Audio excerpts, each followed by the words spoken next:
Most of you know about quadratics, but if you don't, listen up. It all starts with standard form, ax squared plus bx plus c, you hear me? Then you got a little something called the vertex form, y equals ax minus h squared plus k, when h and k are the vertex, okay? Then you got the form of intercepts, y equals ax minus p, x minus k, p and q are the intercepts. Now go tell your pet. Now let's move on to the universal quadratic formula. X equals negative b plus 2b minus 4ac all divided by 2a. I'm kinda hungry, so let's go to a buffet. Another easy point to get is the y-intercept. You plug in 0 for x and that leaves you a c. Now for the test, you all prepped. You find either an x-intercept or a 0, you can either factor, complete the square, use perfect squares. Go! Just listen to what I'm about to say. Quadratics aren't really that hard, okay? Pay attention to what you are doing. Don't be a baby. Stop all that cooing.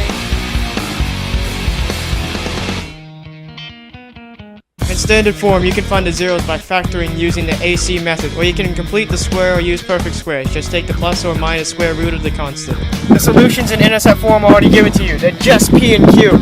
For vertex form, you have to void the whole thing, then you have to use factoring. Speaking of the vertex, in vertex form, the vertex is h and k. Intercept form requires you to add p and q and divide by 2, giving you the axis of symmetry, which is the x term of the vertex. Then plug that back into the equation to find a y term of the vertex. Standard form is the same concept except with the formula negative b over 2a squared. Quadratic equation graph is called the parabola. It looks like a U. First graph the vertex, then the x-intercepts, and the last y-intercept. Now get out of here. You've got the flu.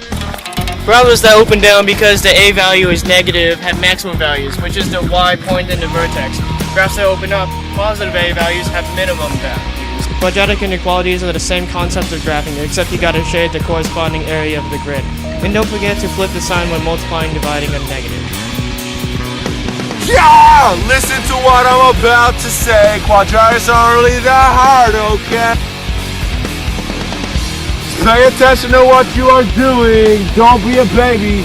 Stop all that cooing.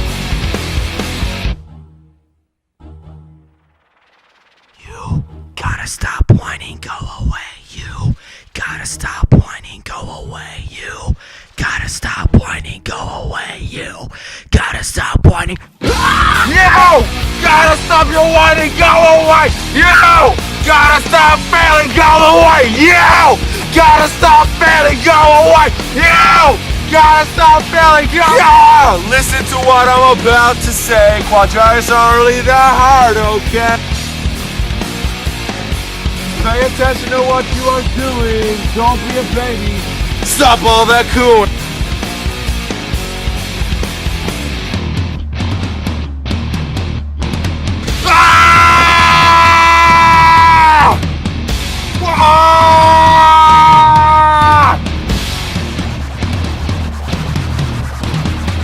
We got one more thing to say. The discriminant is 2b minus 4ac.